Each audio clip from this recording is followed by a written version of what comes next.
شما حالتون چطوره؟ خیلی خوش اومدید به اولین برنامه خبری ویزل نیوز. در این برنامه میخوایم گزارش مردمی برای شما پخش کنیم و صحبت‌هایی که خبرنگار خوبمون آقای شب‌پره همراه فیلمبردار خوبمون آقای ساکت به سطح شهر رفتن و نظر مردم رو در ارتباط با شهر و وضعیت شهر پرسیدن. بریم با همین برنامه رو ببینیم، امیدوارم متوجهتون قرار بگیره.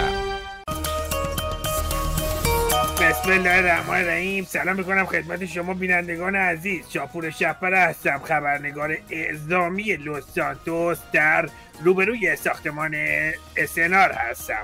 در خدمت شهروند عزیزی هستیم که همینک در کنار ما هستن.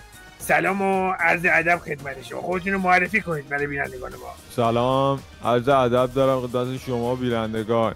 کیان کامیار هستم. بله. 3 سال پاکم. اینا رو نگو. میخواستم بگم که اگه شما بخواید انتقادی کنید از نحوه مدیریت شهری یا افراد مسئول، چه سخنی رو برای ما دارید؟ برای بینندگان عزیز ما بفرمایید.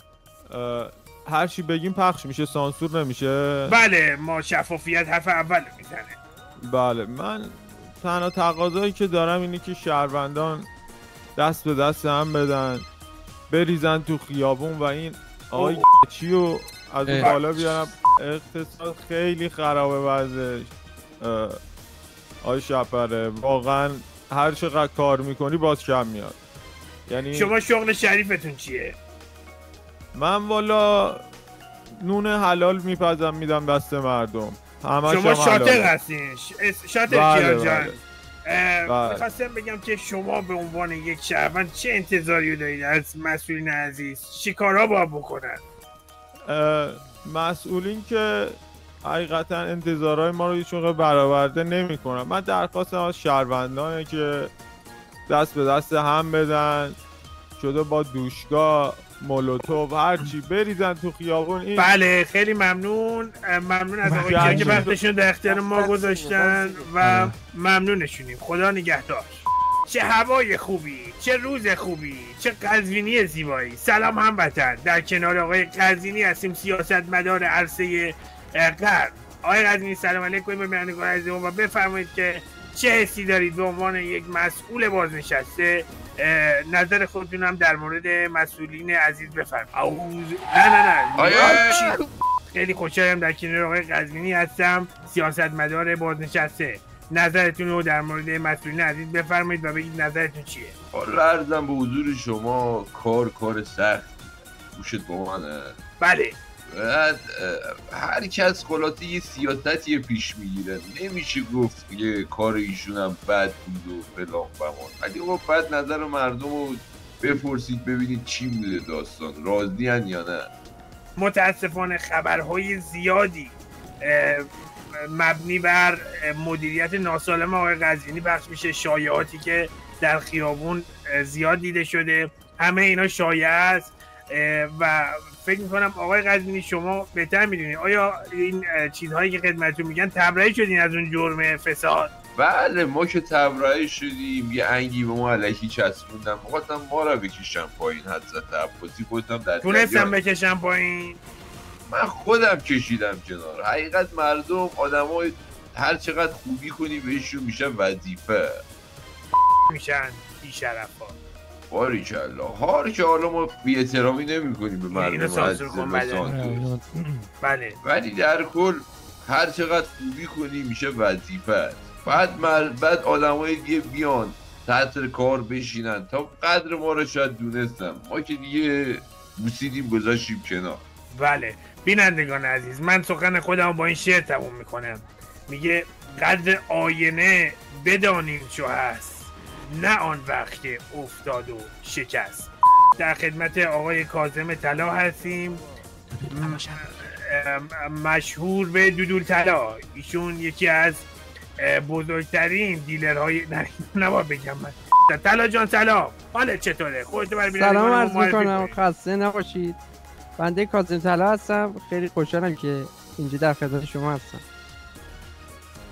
سوال کن دیگه. سوال ما اینه که آیا شما ضعف در مدیریت مسئولین عزیز میبینید و آیا پیشنهادی دارید؟ نه خیلی هم عالیه. ما اینجا نشون دادیم که پرچم دشمن شورت ماست.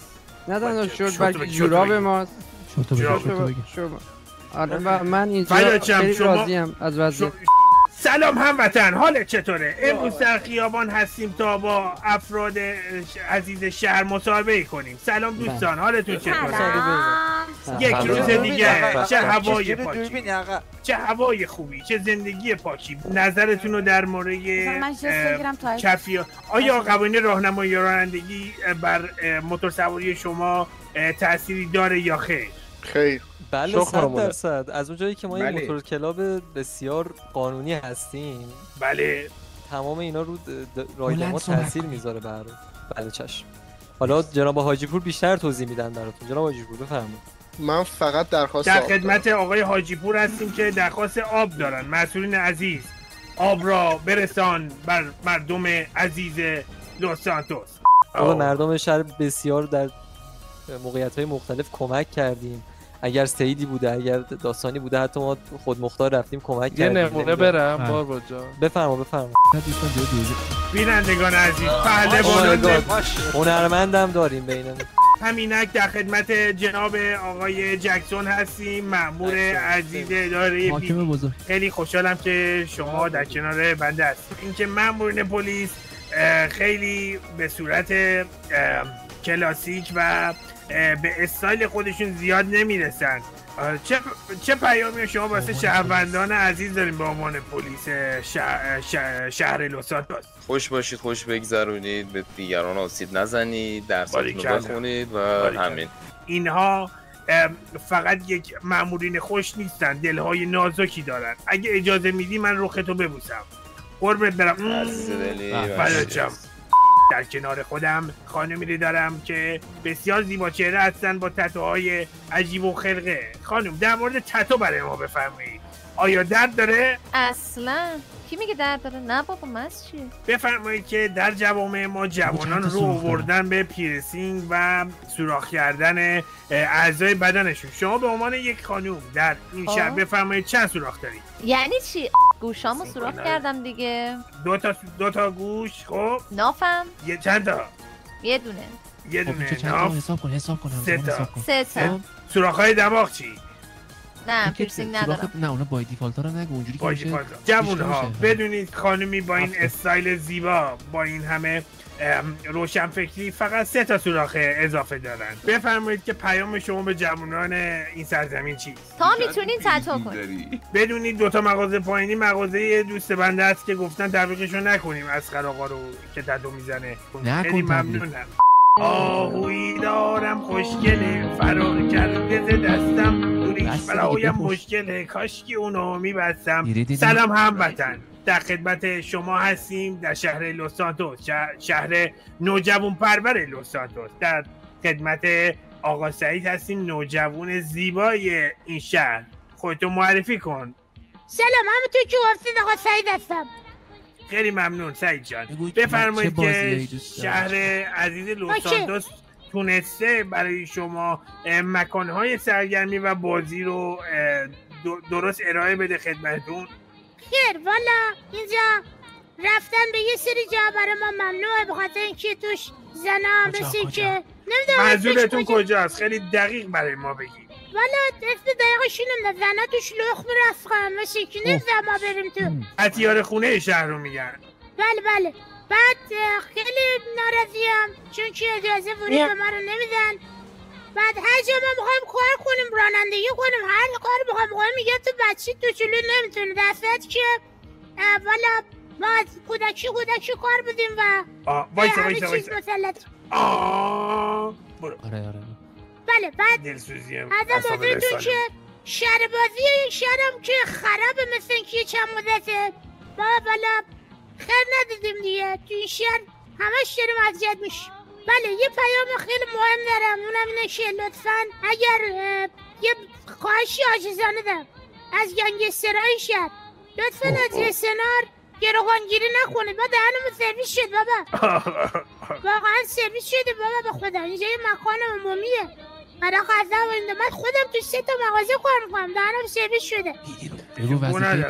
وظیفه پیدی چیه در مقابل این گروگانگیری های SNR و بفرمایید آیا دلیلی داره که اینها کاری نمی‌کنن؟ بله، من به نظر خودم پیدی که مقدار دستشون توی کاسه است با این آدم، بخاطر اینکه بارها شده ما تماس گرفتیم با پیدی بعد از سانحه و بعد از حادثه اومدن و هیچ کاری نکردن. بگو لباسشویی رو خودش آخ لباسشویی خودتون روشن میکنی یا دودولت خود میشوری؟ من ترجیح میدم بگم دودولم خودم میشورم. من با مخاطبه صادقم. بدانید و آگاه باشید دودولهای خیش شسته و کنیم آباد. ممنون. شاپور شپر اسناس.